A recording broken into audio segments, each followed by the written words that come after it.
Jésus-Christ a pris le rôle d'un serviteur, obéissant à Dieu le Père jusqu'à la mort de la croix. Philippiens chapitre 2, versets 5 à 11 qui dit « Ayez en vous les sentiments qui étaient en Jésus-Christ, lequel, existant en forme de Dieu, n'a point regardé comme une proie à arracher d'être égal avec Dieu, mais s'est dépouillé lui-même en prenant une forme de serviteur, en devenant semblable aux hommes et ayant paru comme un simple homme. Il s'est humilié lui-même, se rendant obéissant jusqu'à la mort, même jusqu'à la mort de la croix. C'est pourquoi aussi Dieu l'a souverainement élevé et lui a donné le nom qui est au-dessus de tout nom, afin qu'au nom de Jésus, tout genou fléchisse dans les cieux, sur la terre et sous la terre, et que toute langue confesse que Jésus-Christ est Seigneur à la gloire de Dieu le Père. Ainsi, à travers la face du veau, de l'agneau, Jésus-Christ appelle chaque croyant, c'est-à-dire chaque chrétien, à servir Dieu, le Père, en servant les autres pour leur édification, afin de les amener au salut. Ainsi, Jésus-Christ a dit ce qui suit dans Marc chapitre 10, verset 45. Car le Fils de l'homme est venu non pour être servi, mais pour servir et donner sa vie comme la rançon de plusieurs. Parlons maintenant du troisième visage, qui est celui de l'homme. La troisième face des quatre êtres vivants représente l'évangile de Jésus-Christ selon Luc. Car le livre de Luc retrace la généalogie de Jésus-Christ jusqu'à Adam, le tout premier être humain. Luc chapitre 3 verset 23 à 38. Mais nous allons lire juste le premier et le dernier verset de ce passage. Verset 23 qui dit: Jésus avait environ 30 ans lorsqu'il commença son ministère, étant, comme on le croyait, fils de Joseph, fils d'Élie, verset 38, fils d'Énos, fils de Seth, fils d'Adam, fils de Dieu. C'est pour montrer que lorsque Jésus-Christ était sur terre, il était un être humain à 100%. Et ceci est aussi dépeint après la résurrection de Jésus-Christ, car lorsqu'il apparut au milieu de ses disciples, ils eurent peur en pensant que c'était un esprit. C'est pourquoi Jésus-Christ leur demanda de le toucher, afin qu'ils puissent voir qu'il était bel et bien un être humain. Et il alla encore plus loin en mangeant de la nourriture, pour leur prouver qu'il était vraiment un être humain. Luc chapitre 24 verset 36 à 43 qui dit: tandis qu'il parlait de la sorte, lui-même, c'est-à-dire tandis que les disciples parlaient de la sorte, lui-même se présenta au milieu d'eux et leur dit: la paix soit avec vous. Saisis de frayeur et d'épouvante, ils croyaient voir un esprit. Mais il leur dit: pourquoi êtes-vous troublés et pourquoi pareille pensée s'élève-t-elle dans vos cœurs? Voyez mes mains et mes pieds, c'est bien moi. Touchez-moi et voyez, un esprit n'a ni chair ni os, comme vous le voyez, comme vous voyez que j'ai. Et en disant cela, il leur montra ses mains et ses pieds. Comme dans leur joie, ils ne croyaient point encore, et qu'ils étaient dans l'étonnement, il leur dit: avez-vous ici quelque chose à manger? Ils lui présentèrent du poisson rôti et un rayon de miel. Et il en prit et il mangea devant eux. Et cette vérité est également illustrée par le fait que Jésus-Christ se référait généralement comme étant le Fils de l'homme. Luc chapitre 5 verset 24 qui dit: Or, afin que vous sachiez que le Fils de l'homme a sur la terre le pouvoir de pardonner les péchés, je te l'ordonne, dit-il au paralytique, lève-toi, prends ton lit et va dans ta maison. Par conséquent, à travers le visage de l'homme, des quatre êtres vivants, Jésus-Christ nous dit qu'il a pris la similitude de l'être humain pour racheter l'être humain, afin que nous, en tant qu'êtres humains rachetés, puissions représenter et accomplir ce que Dieu a conçu pour nous. Romains chapitre 8 verset 3 à 4 qui dit: Car chose impossible à la loi, parce que la chair la rendait sans force, Dieu a condamné le péché dans la chair en envoyant à cause du péché son propre Fils dans une chair semblable à celle du péché.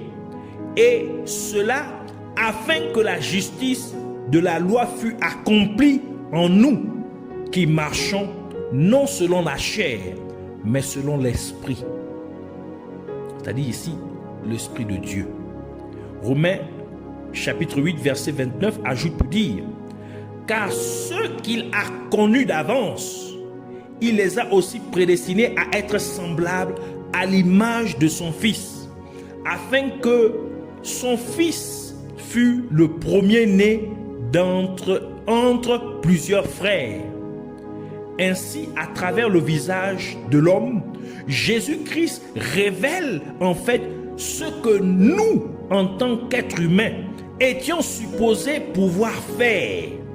Et maintenant qu'il nous a rachetés, Jésus-Christ nous a restaurés dans le plan original de Dieu, afin que nous puissions être ce que Dieu nous a appelés à être en exprimant notre plein potentiel en Jésus-Christ. C'est pourquoi Jésus-Christ a déclaré ce qui suit dans Jean chapitre 14 verset 12 pour dire: En vérité, je vous le dis, celui qui croit en moi fera aussi les œuvres que je fais, et il en fera de plus grandes, parce que je m'en vais au Père.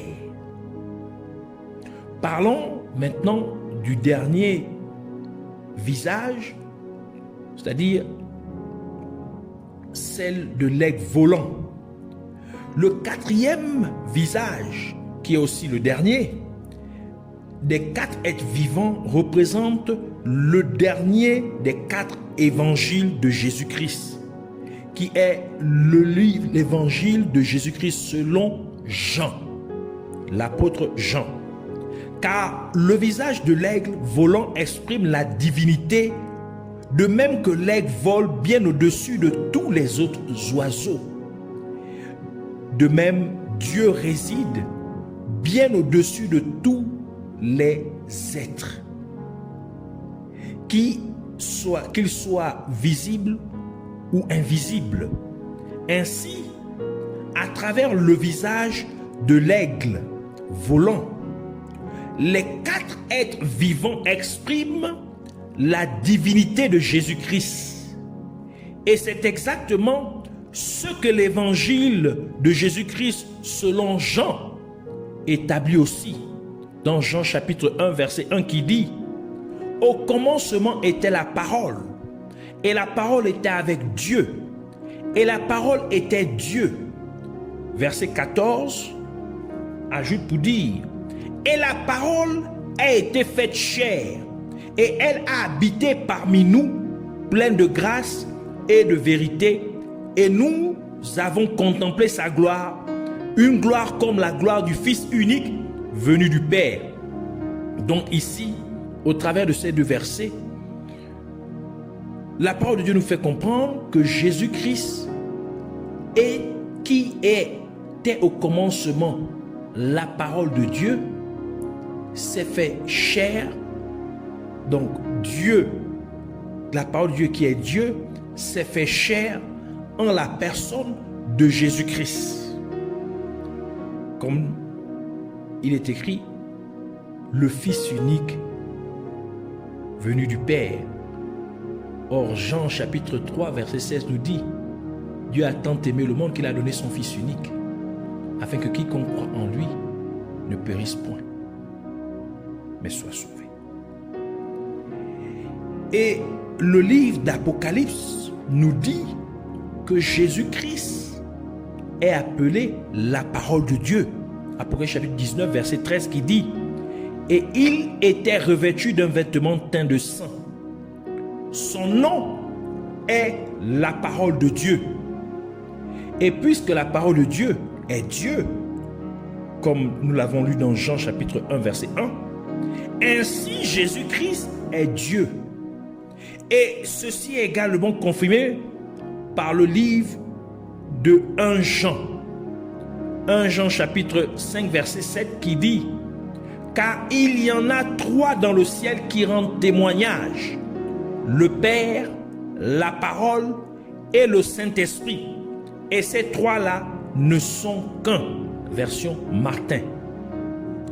Par conséquent, à travers la face de l'aigle volant, Jésus-Christ nous appelle, nous les êtres humains, à participer à sa nature divine, telle que le déclare la parole de Dieu dans 2 Pierre chapitre 1 verset 4 qui dit, lesquels nous assurent de sa part les plus grandes et les plus précieuses promesses, afin que par elles vous deveniez participants de la nature divine, en fuyant la corruption qui existe dans le monde par la convoitise.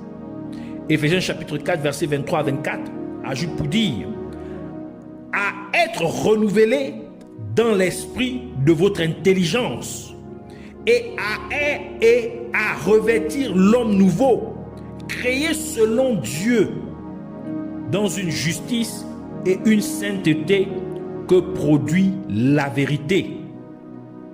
Et c'est en nous donnant son Saint-Esprit que Dieu nous donne sa nature divine, alors que nous acceptons Jésus-Christ comme notre Sauveur et Seigneur. Ainsi la parole de Dieu déclare dans 1 Jean chapitre 4 verset 13 pour dire, nous connaissons que nous demeurons en lui, c'est-à-dire en Dieu, et qu'il demeure en nous, en ce qu'il nous a donné de son esprit, faisant allusion au Saint-Esprit. Et la raison pour laquelle Dieu nous donne sa nature divine, c'est pour que nous, chrétiens, puissions manifester qui Dieu est à notre prochain. Et cela c'est en manifestant l'amour de Dieu à notre prochain. Car Dieu est amour, comme le livre de 1 Jean le dit, dans 1 Jean chapitre 4 verset 7 qui dit, bien-aimés, aimons-nous les uns les autres, car l'amour est de Dieu, et quiconque aime est né de Dieu et connaît Dieu. Verset 8, celui qui n'aime pas n'a pas connu Dieu, car Dieu est amour. C'est ici la révélation des 4 êtres vivants qui sont autour du trône de Dieu. La face, chacune des faces des 4 êtres vivants qui représentent en fait chacun des 4 évangiles de Jésus-Christ.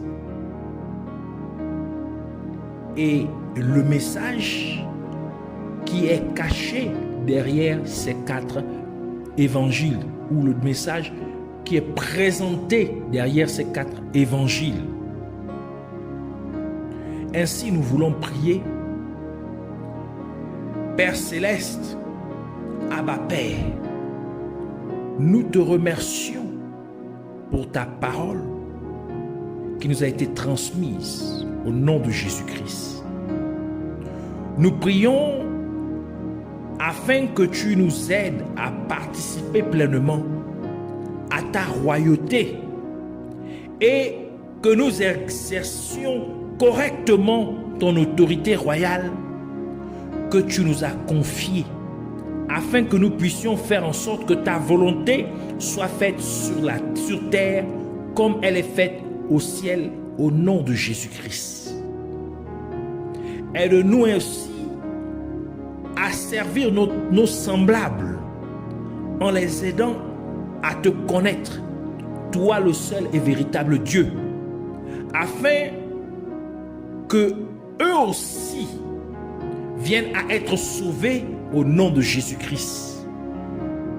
Et comme tu nous as montré comment nous devons vraiment marcher sur cette terre dans la plénitude de la manifestation de ton Saint-Esprit, nous te prions donc, Abba Père, que tu nous fasses croire pleinement en toi, afin que les œuvres remarquables que tu as faites lorsque tu étais physiquement sur terre, nous puissions aussi les faire, et même plus que celles-ci, comme tu nous l'as promis au nom de Jésus-Christ.